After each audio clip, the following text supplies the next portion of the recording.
Actuellement, l'armée britannique a été profondément réorganisée pour la première fois depuis des décennies. L'Ukraine prévoit de faire de même prochainement. Le problème, c'est qu'à l'heure actuelle, le sous-marin nucléaire britannique est en fait une lacune dans la puissance militaire, et il y a des prévisions selon lesquelles la Royal Navy n'a pas d'avenir. Aujourd'hui, nous allons examiner ce sujet de près. Regardons tout de suite. Le gouvernement britannique a procédé à la plus grande réorganisation de l'armée depuis des décennies. Selon un rapport de Politico, le gouvernement britannique annoncera son plan d'investissement dans la défense le 30 juin. Le ministère britannique de la Défense a déclaré que ce plan s'inspire du succès de l'armée ukrainienne, qui a détruit des cibles de grande valeur avec des armes et des systèmes d'armes bon marché, et qui a réduit le cycle d'innovation de l'année à la semaine. L'essentiel ici est de comprendre pourquoi la Royal Navy a pris cette décision. Le Royaume-Uni s'est longtemps appuyé sur de grands destroyers, frégates et porte-avions, gardant la conviction qu'il fallait de puissants navires pour dominer la mer. Cette fois, ils ont décidé de changer de cap, annonçant l'arrêt du projet de 8 destroyers lance-missiles type 83 et du programme de frégates type 32 pour réaffecter le budget aux forces navales sans équipage. À l'avenir, ils prévoient d'introduire au moins 6 nouveaux navires de combat communs et d'opérer leur puissance navale en intégrant et en commandant de manière centralisée les plateformes anti-sous-marines sans équipage type 93 et les plateformes de missiles sans équipage type 91. Ils vont changer le concept même de la marine, en passant des navires de guerre, où les humains combattent directement, à un système où un seul navire commande et contrôle plusieurs systèmes sans équipage. Le Royaume-Uni a pris cette décision à cause de la guerre en Ukraine. Au début, l'Ukraine n'avait presque pas de force navale importante. L'Ukraine n'avait ni destroyer ni croiseur pour rivaliser avec la flotte russe de la mer Noire, et était jugée insuffisante selon les critères navals. L'Ukraine a utilisé une tactique mêlant drones maritimes et missiles longue portée, en déployant en masse des systèmes sans pilote très mobiles, plutôt qu'en affrontant directement de coûteux navires de guerre. Cela a mis une pression continue sur les navires russes, attaqué les forces à quai, et réduit la zone d'opération de la flotte de la mer Noire. Les experts militaires mondiaux pensent que la guerre a prouvé qu'un seul grand navire de guerre. Il est confirmé que de nombreux systèmes sans pilote bon marché sont plus efficaces, et le Royaume-Uni adopte aussi ce changement. Même l'armée de l'air souhaite élargir l'usage des systèmes sans pilote et investir massivement dans des chasseurs autonomes volant avec des avions pilotés. Le Royaume-Uni estime qu'il pourra ainsi atteindre en partie le nouvel objectif de l'OTAN, qui consiste à consacrer 3,5% du PIB aux dépenses de défense d'ici 2035. Cependant, de nombreuses voix s'élèvent pour exprimer des inquiétudes face à ces changements. Parmi les experts militaires, certains continuent de souligner que le Royaume-Uni mise trop sur un seul type de puissance militaire.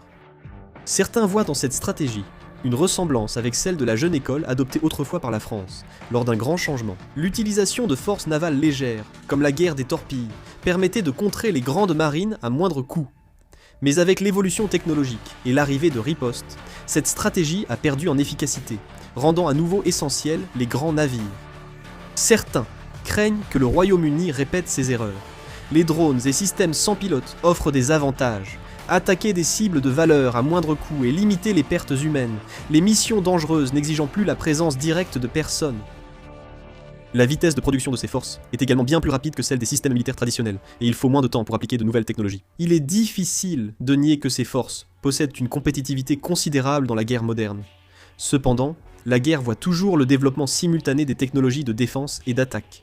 Si les capacités de brouillage des ondes, les systèmes d'interception basés sur l'intelligence artificielle, les armes laser ou les technologies de guerre électronique progressent davantage, les tactiques actuelles de drones pourraient ne plus être aussi menaçantes qu'auparavant. Dans ce cas, une structure de force trop dépendante des systèmes sans pilote pourrait devenir une faiblesse plus grande que prévu. C'est pourquoi de nombreux experts soulignent qu'il faut maintenir un certain niveau de force navale traditionnelle, comme les destroyers et les navires d'escorte, même en préparant le champ de bataille du futur. L'analyse, selon laquelle l'introduction active de nouvelles armes et le maintien stable des forces existantes ne sont pas des tâches qui se substituent l'une à l'autre, mais qui doivent être menées conjointement, gagne en importance. En réalité, la crise à laquelle est confrontée la marine britannique ne peut pas s'expliquer uniquement par la réorganisation des forces.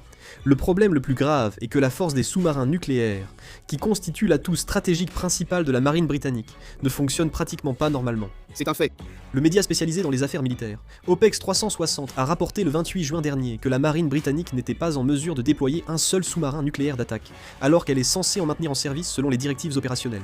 En raison de défaillances techniques et de retards dans les calendriers de maintenance, toute la flotte disponible est actuellement immobilisée au port. Les sous-marins nucléaires sont non seulement essentiels pour traquer les sous-marins ennemis et escorter les groupes aéronavals, mais ils constituent également la première force à être déployée en cas d'urgence. L'arrêt simultané de cette force révèle une importante lacune dans la capacité opérationnelle de la marine britannique. Ces problèmes résultent de difficultés structurelles accumulées depuis longtemps. Le Royaume-Uni a affaibli son industrie de défense, en réduisant longtemps le budget de la défense, et en menant des politiques d'austérité. La force sous-marine était prioritaire, mais souffrait malgré tout d'un manque de personnel et d'infrastructures. En particulier, le programme de sous-marins nucléaires de classe SS-22 a connu des retards constants dans le calendrier de construction, et les coûts du projet ont également fortement augmenté. La construction d'un seul sous-marin coûtait environ 2 milliards de dollars, ce qui représentait une lourde charge financière, et la durée de production était également plus longue que celle des principales puissances militaires. Elle est devenue beaucoup plus longue. Pendant que les nouvelles forces n'étaient pas acquises à temps, l'obsolescence des forces existantes s'est poursuivie, et le fardeau de la maintenance n'a fait qu'augmenter. Le manque d'infrastructures de maintenance est également un problème grave. Le Royaume-Uni dispose de très peu d'installations capables d'entretenir des sous-marins nucléaires, et il n'y a pas assez de docks équipés pour la sécurité radiologique ni de techniciens qualifiés. Si l'entretien d'un sous-marin prend du retard, cela entraîne en cascade le retard des autres sous-marins en attente, ce qui fait chuter rapidement la capacité opérationnelle disponible. Même au sein du Royaume-Uni, ces problèmes font l'objet d'avertissements depuis longtemps. Le contre-amiral de réserve Philip Mathias, chargé de la politique nucléaire au ministère britannique de la Défense, a critiqué la perte de capacité du Royaume-Uni à gérer son programme de sous-marins nucléaires. Une mauvaise gestion prolongée et un manque de formation du personnel ont réduit le taux d'opération de la flotte, affectant fortement la fiabilité stratégique de la marine britannique. Tout d'abord, il y a un point à souligner. Le vide de puissance de la marine britannique inquiète au-delà du Royaume-Uni. De nombreux analystes pensent que la Russie en tirera le plus profit. Le pays surveillait de près les sous-marins russes dans l'Atlantique Nord, surtout dans la zone stratégique Gyeonggi Gap, reliant Groenland, Îlande et Royaume-Uni, passage clé pour les sous-marins russes vers l'Atlantique. Depuis la guerre froide, l'OTAN accorde une grande importance à cette zone maritime. C'est la raison pour laquelle Les sous-marins nucléaires d'attaque britannique traquent et surveillent les sous-marins russes, appuyant ainsi les opérations anti-sous-marines de l'OTAN. Si la flotte de sous-marins nucléaires d'attaque britannique ne peut sortir en mer, ce réseau de surveillance pourrait en être affecté. La Russie pourrait subir moins de pression lors du déploiement de ses sous-marins dans l'Atlantique Nord. L'OTAN pourrait également être confrontée à une charge accrue, car d'autres États membres devraient assumer les missions auparavant, confiées au Royaume-Uni. En particulier, si la marine américaine ou française doit déployer des forces supplémentaires, cela pourrait inévitablement entraîner des changements dans les plans opérationnels de l'ensemble de l'OTAN. Il est difficile d'affirmer que cela donnera tout de suite à la Russie une supériorité militaire. L'OTAN dispose d'un système de défense collective impliquant plusieurs pays. Elle peut donc tout à fait mettre en place des mesures pour combler les lacunes laissées par d'autres États membres. Mais le Royaume-Uni est considéré comme l'un des piliers essentiels de la puissance navale de l'OTAN, aux côtés des États-Unis. Le simple fait que des forces clés du Royaume-Uni ne puissent pas fonctionner normalement pendant une longue période peut déjà être interprété comme un signal stratégique favorable à la Russie, selon certaines analyses. C'est précisément pour cette raison que, du point de vue de l'OTAN, il est nécessaire d'accélérer la restauration de la puissance navale britannique. C'est pourquoi il semble que le Royaume-Uni ait introduit des drones et des systèmes d'armes relativement peu coûteux pour restaurer sa puissance militaire. Alors, pourquoi le Royaume-Uni a-t-il pris une décision aussi audacieuse ? Ici, des raisons militaires et financières ont joué un rôle important. Le gouvernement britannique a annoncé vouloir renforcer sa défense, mais il doit en même temps faire face à plusieurs défis tels que le déficit budgétaire, le ralentissement économique et l'augmentation des dépenses sociales. il doit faire face à tous ces défis en même temps. Faute de pouvoir augmenter sans fin le budget de la défense, construire de grands navires de guerre selon les méthodes traditionnelles coûte plusieurs milliers de milliards de wounds pour un seul destroyer, ce qui est trop lourd. Si l'on ajoute à cela les coûts d'entretien, les salaires de l'équipage et les frais de maintenance, les dépenses à supporter sur le long terme deviennent encore plus importantes. La construction d'un navire de guerre ne s'arrête pas une fois qu'il est terminé.